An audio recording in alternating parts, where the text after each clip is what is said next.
and deprivation, crime will never go away.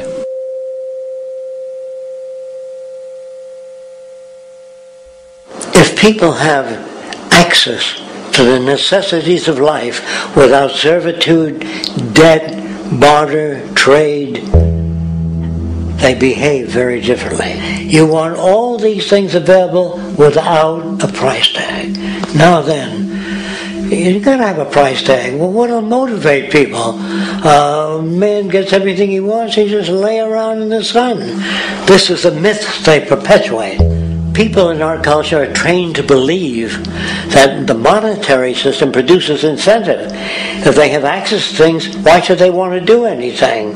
They will lose their incentive. That's what you're taught to support the monetary system. When you take money out of the scenario, there would be different incentives, very different incentives.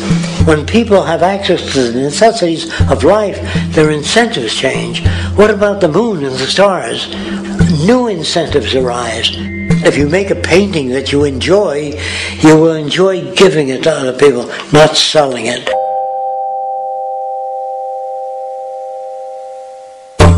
I think most of the education that I've seen today is essentially producing a person for a job. It's very specialized. They're not generalists. People don't know a lot about a lot of different subjects.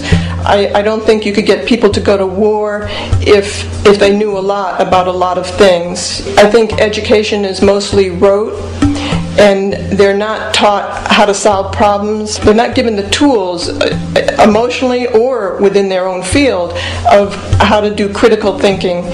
A resource-based economy, the education would be very different. Our society's major concern is mental development and to motivate each person to their highest potential.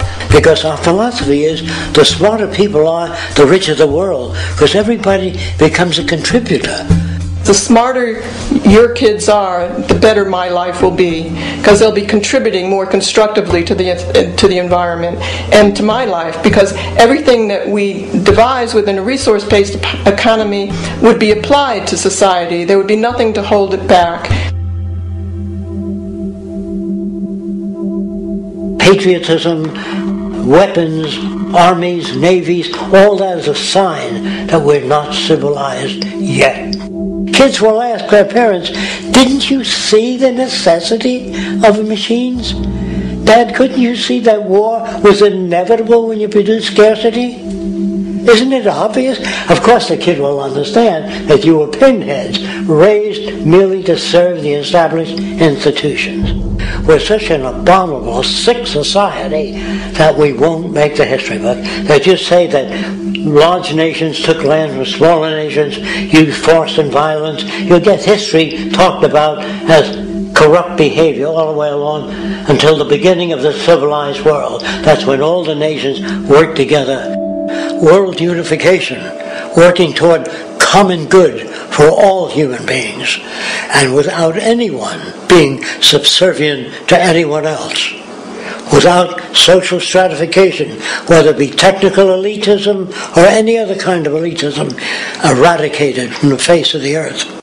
The state does nothing because there is no state. Because there is no state. The system I advocate, a resource-based global economy, is not perfect. It's just a lot better than what we have. We can never achieve perfection.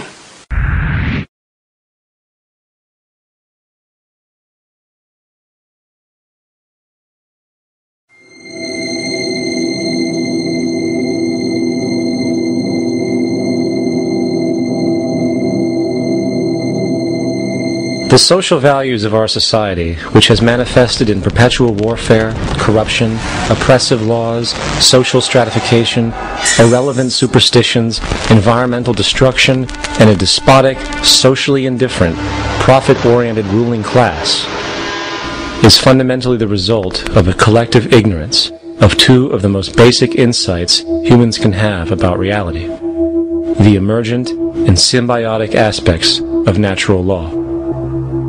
The emergent nature of reality is that all systems, whether it is knowledge, society, technology, philosophy, or any other creation, will, when uninhibited, undergo fluid, perpetual change. What we consider commonplace today, such as modern communication and transportation, would have been unimaginable in ancient times. Likewise, the future will contain technologies, realizations, and social structures that we cannot even fathom in the present. We have gone from alchemy to chemistry, from a geocentric universe to a heliocentric, from believing that demons were the cause of illness to modern medicine. This development shows no sign of ending, and it is this awareness that aligns us and leads us on a continuous path to growth and progress. Static, empirical knowledge does not exist. Rather, it is the insight of the emergence of all systems we must recognize. This means we must be open to new information at all times, even if it threatens our current belief system and hence identities. Sadly, society today has failed to recognize this, and the established institutions continue to paralyze growth by preserving outdated social structures.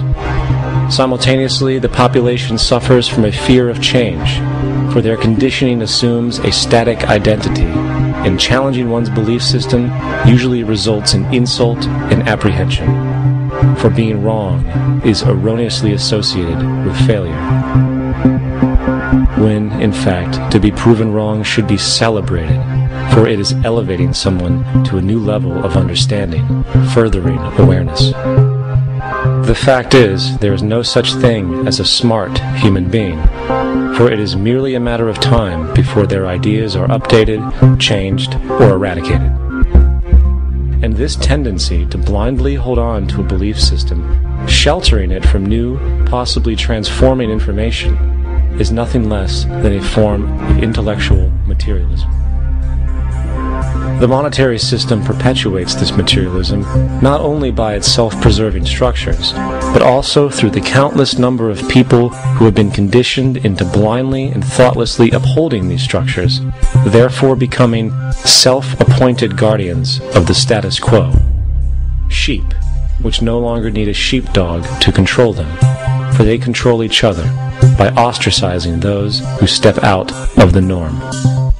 This tendency to resist change and uphold existing institutions for the sake of identity, comfort, power, and profit is completely unsustainable and will only produce further imbalance, fragmentation, distortion, and invariably, destruction. It's time to change. From hunters and gatherers to the agricultural revolution to the industrial revolution, the pattern is clear. It is time for a new social system which reflects the understandings we have today. The monetary system is a product of a period of time where scarcity was a reality. Now, with the age of technology, it is no longer relevant to society. Gone with the aberrant behavior it manifests.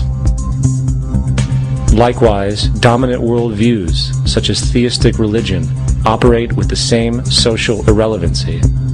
Islam, Christianity, Judaism, Hinduism, and all of the others exist as barriers to personal and social growth, for each group perpetuates a closed worldview, and this finite understanding that they acknowledge is simply not possible in an emergent universe. Yet, religion has succeeded in shutting down the awareness of this emergence by instilling the psychological distortion of faith upon its followers, where logic and new information is rejected in favor of traditionalized, outdated beliefs. The concept of God is really a method of accounting for the nature of things. In the early days, people didn't know enough about how things formed, how nature worked, so they invented their own little stories.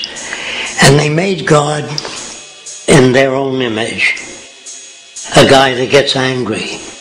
When people don't behave right, he creates floods and earthquakes. They say it's an act of God. A cursory glance at the suppressed history of religion reveals that even the foundational myths themselves are emergent culminations, developed through influence over